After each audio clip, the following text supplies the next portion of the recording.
Assalamualaikum warahmatullahi wabarakatuh.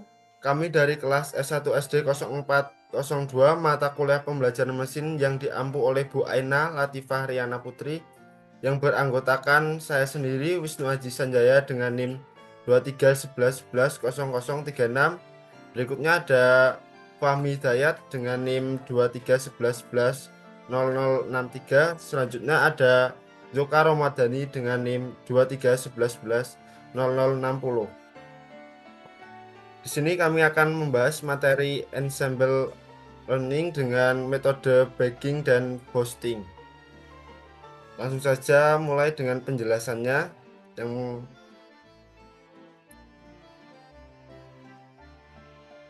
pertama, pengantar ensemble learning. Ensemble learning adalah pendekatan dalam machine learning yang menggabungkan beberapa model atau biasanya Wigler untuk membentuk model prediksi yang lebih kuat dan akurat. Dua teknik ensemble yang paling populer adalah bagging atau bootstrap aggregating dan boosting. Kedua teknik ini memiliki prinsip dasar yang sama, yaitu mengombinasikan beberapa model untuk meningkatkan performa prediksi, tetapi pendekatannya sangat berbeda. Ensemble learning juga mampu mengurangi variasi bias dan meningkatkan generalisasi pada data baru. Selanjutnya di sini ada metode bagging. Apa sih itu bagging?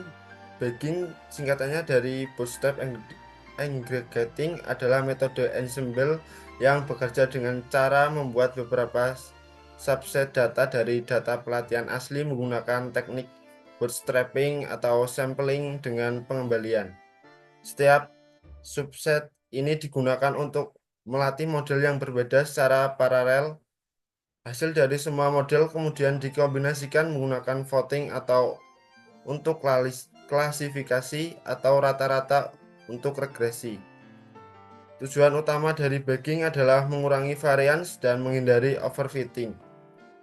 Untuk cara kerja bagging sendiri, pertama-tama data pelatihan diambil secara acak dengan pengembalian sebanyak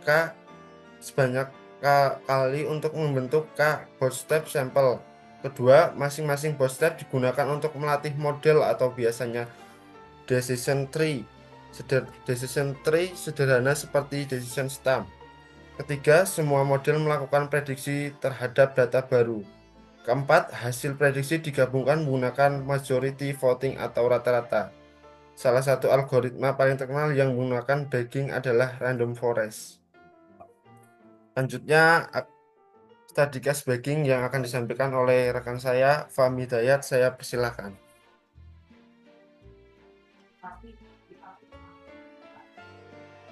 Oke, baik. Pertama kita lihat dulu datanya sumbernya. Di sini ada 10 data, masing-masing punya nilai fitur X dan label kelas Y yang nilainya bisa 1 atau min 1. Data ini nantinya akan jadi dasar untuk membuat model klasifikasi. Lalu kita lakukan proses yang disebut bootstrap, yaitu pengambilan sampel secara acak dengan pengembalian. Artinya, data bisa dipilih lebih dari sekali. Dari proses ini, kita bisa buat 5 dataset baru yang disebut bootstrap 1 sampai bootstrap 5. Masing-masing dari mereka punya 10 data, tapi isinya bisa jadi berbeda tergantung hasil sampling. Di sini dapat kita lihat pada bootstrap 1 terdapat data yang memiliki nilai yang sama, yaitu pada 5.2 dan 6.4. Pada bootstrap 2 juga terdapat nilai yang sama, yaitu pada nilai 2,4 dan 4,4. Sedangkan pada bootstrap 3 nilai yang sama itu adalah 5,2 dan 4,4. Pada bootstrap 4 nilai yang sama itu 3,7 dan 4,4. Dengan pada bootstrap 5 nilai yang sama itu adalah 8,6 dan 9,4. Next.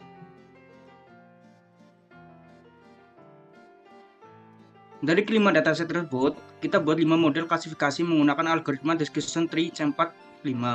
Contohnya, model pertama punya aturan jika X lebih kecil dari 8, maka prediksinya min 1, kalau tidak maka plus 1. Pada model kedua, jika X kurang dari 4, maka plus 1, nilainya min 1. Dan model 3, model 4, model 5 bisa dilihat di sini. Setiap model punya aturan klasifikasi yang berbeda, tergantung dari pola data pada bootstrap masing-masing. Next. Sekarang kita masuk ke inti dari bagging. Semua model tadi digunakan untuk memprediksi label dari data asli. Kita lihat hasil prediksi dari masing-masing model, lalu dijumlahkan. Misalnya, tanda token ini didapatkan dari mana? Tanda tersebut didapatkan dari jumlah atau sum. Jika nilainya positif, maka akan kita jadikan patok. Jika nilainya positif, maka akan bernilai +1, dan jika nilai negatif akan bernilai -1. Tanda nilai akan kita jadikan patokan prediksi. Nah, cara menghitung jumlahnya itu adalah dengan menjumlahkan semuanya prediksi model 1 sampai 5.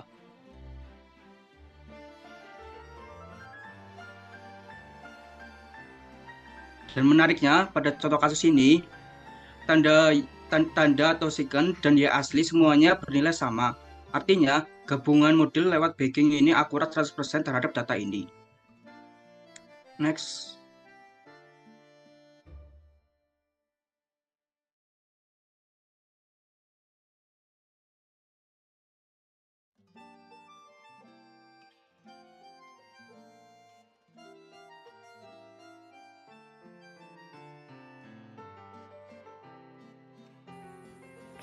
Baik, Ya, di sini selanjutnya kemudian ada boosting. Boosting adalah metode ensemble yang bekerja secara sekuensial atau berurutan, di mana setiap model baru mencoba memperbaiki kesalahan yang dibuat oleh model sebelumnya.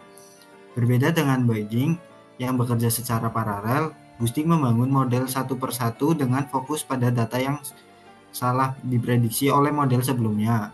Kemudian cara kerja boosting itu yaitu dengan melatih model secara berurutan, di mana setiap model berikutnya fokus memperbaiki kesalahan model sebelumnya melalui penyesuaian bobot data, lalu menggabungkan seluruh model tersebut untuk meningkatkan akurasi prediksi secara keseluruhan.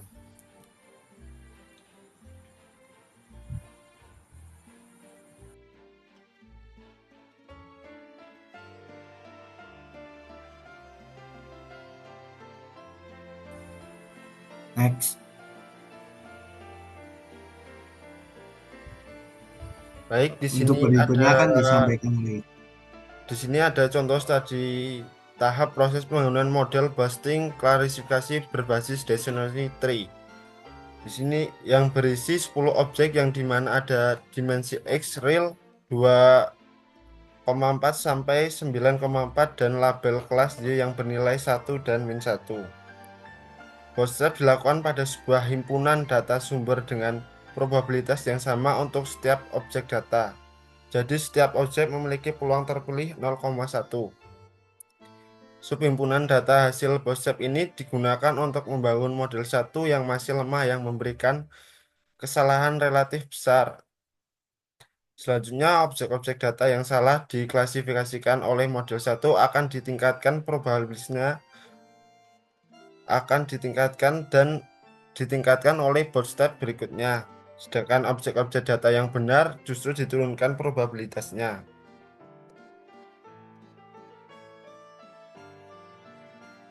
Terus selanjutnya di sini masuk ke boosting 2. Di sini objek data X 8,6 dan X sama dengan 9,4 yang memiliki hasil probabilitas 0,4623 terpilih sebanyak 3 kali. Dengan data hasil bootstrap kedua ini dihasilkan model 2 yang membuat kedua objek data diklasifikasikan secara benar.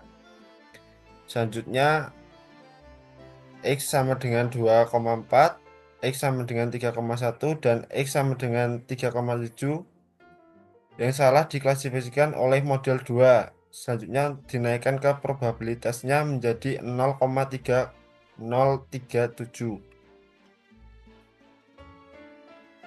Selanjutnya model 3 akan disampaikan oleh rekan saya Yoka Romadhani.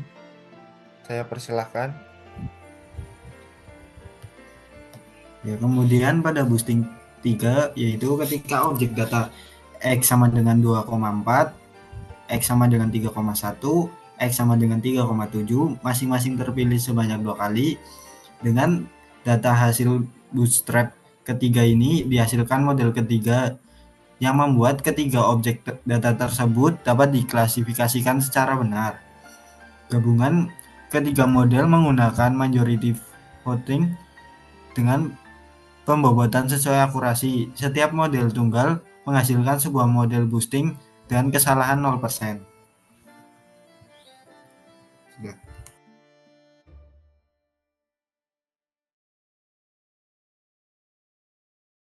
Mungkin cukup sekian penjelasan dari kami. Mohon maaf bila ada kesalahan kata. Mohon dimaafkan. Sekian, terima kasih. Assalamualaikum warahmatullahi wabarakatuh.